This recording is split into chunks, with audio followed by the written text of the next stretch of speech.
Hello everyone. आज हम statistics में एग्जाम्पल 3 जो आपकी टेक्स्ट बुक में है वो स्टार्ट करेंगे, जो एवरेज मेथड का है। क्वेश्चन है, the data about sugar production of the sugar manufacturing company from the day 2008 to 2015 are as follows. Prepare index number by fixed base method from these data by taking average production of the years 2009, 10 and 11 as the production of the base year. यहाँ पे हमको clearly mention किया गया है कि average production लेना है। यहाँ पे क्लियरली मेंशन किया गया है कि हमको एवरेज प्रोडक्शन लेना है। सो ईयर दिए गए हैं, प्रोडक्शन दिया गया है, लेकिन एवरेज प्रोडक्शन किसका लेना है? तो 2009, 2010 एंड 2011 इसका हमको एवरेज लेना है। तो यहाँ पे हम क्या करेंगे? 2009, 2010 एंड 2011 का एवरेज लेना है। तो उसकी जो प्राइस है उसका एवरेज ले लेंगे। 2009 की प्राइस है 196 प्लस 2010 की है 202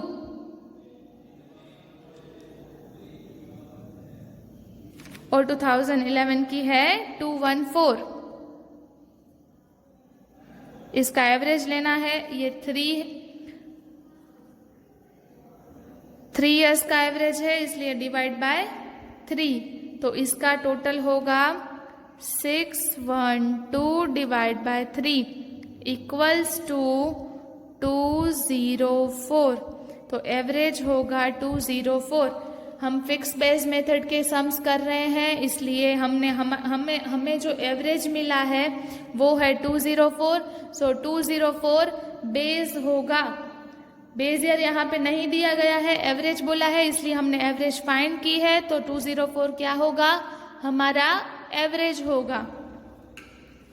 यहाँ पे index number by fix base method. तो क्या होगा? यहाँ पे हमको लिखना है सेम हमने सब सम में किया था, 186 डिवाइड बाय 204 इंटू 100। तो यहाँ पे आंसर होगा 91.18।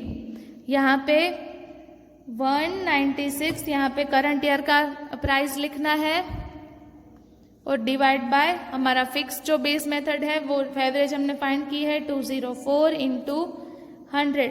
सो द आंसर आएगा 96.08। यहाँ पे 202 डिवाइड बाय 204 इंटू 100। तो आंसर आएगा 99.02। यहाँ पे 214 डिवाइड बाय 204 इंटू 100। तो आंसर होगा 104.90। अगर आप मेरे साथ ही सम काउंट करोगे तो आपके लिए एक्सरसाइज के सम बहुत ही ज्यादा इजी हो जाएंगे। 229 divide by 204 into 100 equals to answer होगा 107.84। 216 डिवाइड बाय 204 इंटू 100 आंसर होगा 105.88। 226 डिवाइड बाय 204 इंटू 100 तो आंसर होगा 110.78। 230 divide by 204 into 100 current year की price base year equals to होगा 112.75। ये सब आपके आंसर्स मिले, ये सब हमको इंडेक्स नंबर्स मिले और ये हमने सभी ईयर के इंडेक्स नंबर फाइंड किए हैं। और हमने एवरेज मेथड पहले ढूंढी, फिर बेस जो ये हमारा फिक्स बेस था वो फाइंड किया एवरेज मेथड से, और फिर हमने सभी इंडेक्स नंबर भी काउंट किए। ये सम्स बहुत ही ज़्यादा इजी है। इंडेक्स नंबर में से आप 12 मार्क्स इजीली कवर कर सकते हो। ये चैप्टर बहुत ही इजी है, बस आपको कैलकुलेशन करना है। फिक्स ईयर, बेस ईयर जो है वो आपको ध्यान रखना है। अब हम आगे merits and limitations of fix base method देखेंगे। कोई भी चीज़ होती है उसके मेरिट्स भी होते हैं और डीमेरिट्स भी होते हैं। ऐसी कोई चीज़ नहीं होती कि जो बहुत ही ज़्यादा अच्छी होती है, उसकी कुछ ना कुछ तो डीमेरिट्स होते ही है। ठीक है, तो हम आज देखेंगे merits and limitation of fix base method. Fix base method के मेरिट्स एंड लिमिटेशंस। इस चैप्टर में से थियरी बहुत ज़्यादा कभी कभी पूछ लेते हैं, ऑलमोस्ट नहीं पूछते लेकिन कभी कभी पूछ लेते हैं। सो आपको हमेशा प्रिपेयर ही रहना पड़ता है। सो हम मेरिट्स और डिमेरिट्स भी याद रखेंगे।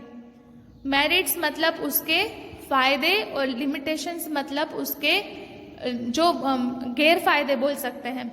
लिमिटेशन उसके डिमेरिट्स, उसकी मर्यादाएं कि फिक्स बेस मेथड कैसे काम करता है, अच्छे से कैसे काम होता है, और डिमेरिट्स वो दोनों हमको लिखने हैं यहाँ पे।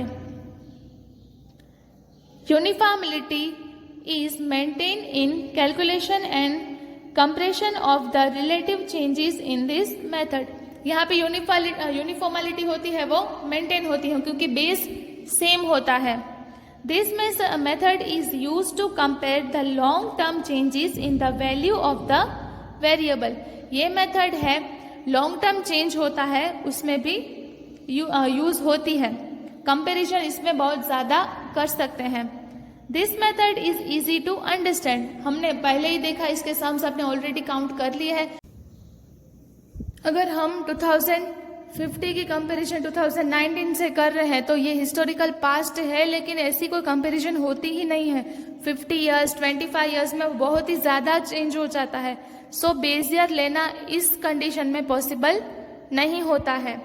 अब नेक्स्ट है चेन बेस मेथड।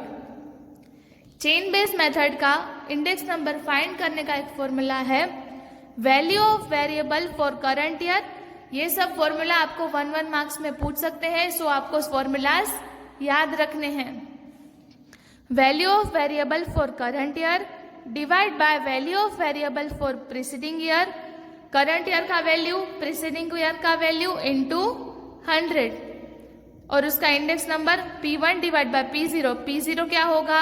उसके प्रीसीडिंग ईयर का, मतलब बेस यहाँ पे चेंज होगा। वहां पे आगे फिक्स था, यहाँ पे फिक्स नहीं होगा। P1 divide by P0 into 100, ये हमारा फॉर्मूला है। इलस्ट्रेशन 4 हम काउंट करेंगे तो ज्यादा आइडिया आएगा हमको कि कैसे करना है। The data about bi-monthly closing prices of shares of a company in the year 2014 are as given। Compute the chain based index numbers। हमको यहाँ पे chain base index number compute करना है। यहाँ पे कंपनी के प्राइस हमको दे दिए हैं, मंथ, प्राइस ऑफ शेयर, यहाँ पे प्राइस दी गई है, मंथ जनवरी फरवरी मार्च, ये सब के प्राइस है। और चेन नंबर, यहाँ पे हमको चेन नंबर भी फाइंड करना है। और इसका जो फॉर्मूला है P1 divide by P0 into 100, मतलब कि करंट ईयर का प्राइस, प्रीसीडिंग ईयर का प्राइस और इंटू 100, वो हमको ऐसे याद रखना है। आपको यहाँ पे एक चीज हमेशा याद रखनी है कि price of the month before January is not given. जनवरी की जो प्राइस है वो हमको यहाँ पे नहीं दी गई है। Hence we will take the index number of for January 2014 is 100। जो किसी की मतलब प्रीसीडिंग ईयर नहीं दिया है, जनवरी के पहले कुछ प्रीसीडिंग मंथ नहीं है, तो हम उसका इंडेक्स नंबर आंख बंद करके, कुछ नहीं दिया गया है तो हम उसका इंडेक्स नंबर 100 ले लेंगे। क्योंकि यहाँ पे हमको चेन बेस मेथड में क्या करना है, प्रीसीडिंग ईयर का लेना है, तो इसका प्रीसीडिंग तो कुछ है ही नहीं, तो इसका नंबर इंडेक्स नंबर हम एज्यूम कर लेंगे कि यहाँ पे इसका इंडेक्स नंबर 100 है। ओके, फिर नेक्स्ट होगा प्राइस ऑफ करंट ईयर। तो प्राइस ऑफ करंट ईयर क्या है? 21.20 डिवाइड बाय प्रीसीडिंग ईयर का प्राइस क्या है? 22 इक्वल्स टू इंटू 100 करना है, इक्वल्स टू होगा 96.36। मई का करंट ईयर का प्राइस है 22 डिवाइड बाय 22, उसका प्रीसीडिंग ईयर का क्या प्राइस है? 21.20। यहाँ पे चेन बनानी है तो 21 के पहले क्या आता है? यहाँ पे 21.20, तो इंटू 100 हमने फिक्स में ये सेम बेस लिया था, यहाँ पे सेम नहीं लेना है, 21.20 लेना है, इक्वल्स टू 103.77। यहाँ पे जुलाई 2023 डिवाइड बाय इसके पहले क्या आता है, तो 22 इंटू 100। सो द आंसर आएगा 104.55। अब सितंबर का यहाँ पे प्राइस है 24.70, यहाँ पे उसका प्रीसीडिंग का प्राइस है 23 इंटू 100। सो द आंसर आएगा 107.39। यहाँ पे 26 डिवाइड बाय 24.70 इंटू 100, आंसर आएगा 105.26। ये हमने सारे index numbers chain base method से फाइंड किए हैं। चेन बेस मेथड में हमको चेन बनानी है। पहले ये लिया तो इसका बेस का क्या होगा, 100 होगा, फिर इसका करंट होगा तो इसका ये प्रीसीडिंग होगा, फिर हमको ऐसे ये करंट ईयर होगा मई का तो मार्च प्रीसीडिंग होगा, जुलाई होगा तो मई प्रेसिडेंट होगा, सितंबर होगा तो 23 प्रीसीडिंग ईयर होगा। ये सब चीजें हमको याद रखनी है और चेन बेस मेथड के सम बहुत ही ज्यादा इजी होते हैं, तो हम आसानी से फिक्स बेस और चेन बेस के सम्स कर सकते हैं। अब हमने जैसे कि देखा कि फिक्स बेस मेथड के भी हम बेनिफिट्स डिमेरिट्स थे, ऐसे चेन बेस मेथड्स के भी मेरिट्स डिमेरिट्स आते हैं। तो उसके मेरिट्स डिमेरिट्स हम देखेंगे। मेरिट मतलब उसके benefits. The problem of selecting the base year does not arise in method of because any given time the preceding year is given as taken as the base year। हमने देखा था कि यहाँ पे बेस ईयर का कोई problem ही नहीं है, जो प्रीसीडिंग ईयर है वही हमारा बेस ईयर हो जाएगा। सो यहाँ पे बेस ईयर सिलेक्ट करने की कोई मगजमारी ही नहीं होती है। As a comparison is the preceding year, new items can be included according to the taste and choice. हमने देखा था फिक्स ईयर मेथड में क्या होगा कि फैशन चेंज होती है, ट्रेंड चेंज होता है, तो सारी चीजें बहुत ही ज्यादा मुश्किल हो जाती है चेंज करने में। लेकिन इसमें अगले साल का ही हम बेस ले रहे हैं, अगले मंथ का ही हम बेस ले रहे हैं, तो ये डिफिकल्टीज हमको फेस नहीं करनी पड़ेगी। This method is useful in the fields of economic, trade and commerce as the value of variable in the current period is compared with the period in the recent past। ये method है वो economics में और commerce में भी बहुत ही ज्यादा use होती है, क्योंकि यहाँ पे बहुत ही रिसेंट पास्ट होता है और रिसेंट पास्ट में जो एक्टिविटीज हुई है उसके साथ ही हमको कंपैरिजन करनी है। So it will be very easy. अब लिमिटेशंस देखें। लिमिटेशंस मतलब उसके demerits. The method is suitable only for short-term comparison of the value of the variable। ये मेथड है वो बहुत शॉर्ट टर्म कंपैरिजन के लिए बेनिफिशियल है, बाकी लॉन्ग टर्म में नहीं हो सकता। The variable in the current year as the base year, the method is not very convenient for long term. तो वही हमने वहां पे वो डिमेरिट देखा था कि ये शॉर्ट टर्म के लिए नहीं चलता, और यहाँ पे सेम लिखना है कि ये लॉन्ग टर्म के लिए नहीं होता है। If there is an error in the calculation of index number by this method, then the effect that error continues in the interpretation of the index number is the succeeding year। यहाँ पे एक बात बहुत ही ज्यादा ध्यान रखनी है कि एक ईयर में जो मिस्टेक हुई ना, हमें यहाँ पे कोई एक प्रीसीडिंग ईयर काउंट करने में मिस्टेक हुई तो ये क्या होगा, यहाँ की प्राइस हमने उल्टी सीधी लिख दी, यहाँ पे 22 का 20 लिख दिया, तो क्या होगा कि एक ईयर में मिस्टेक हुई ना तो ये सारी चेन में मिस्टेक हो जाएगी। आया समझ में?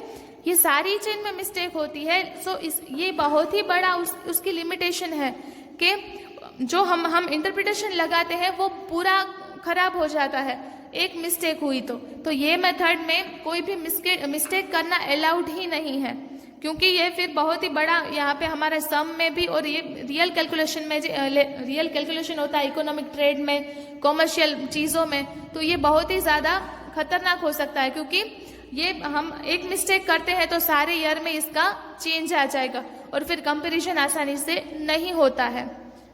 सो आज हमने चेन बेस्ड मेरिट्स डिमेरिट्स देखे, चेन मेथड का एक एग्जाम्पल भी देखा है। हमने एवरेज मेथड का भी एग्जाम्पल किया, चेन बेस का फॉर्मूला आपको याद रखना है। फिर यहाँ पे फिक्स बेस मेथड के मेरिट्स डिमेरिट्स देखे और ये एवरेज मेथड का एक सम हमने कंप्लीट किया है।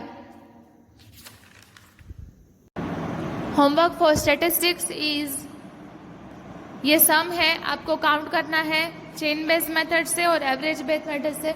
वो हमने अभी सम किया है कि एवरेज बेस वाला सम और फिक्स बेस वाला सम, वो हमने कंप्लीट किया है।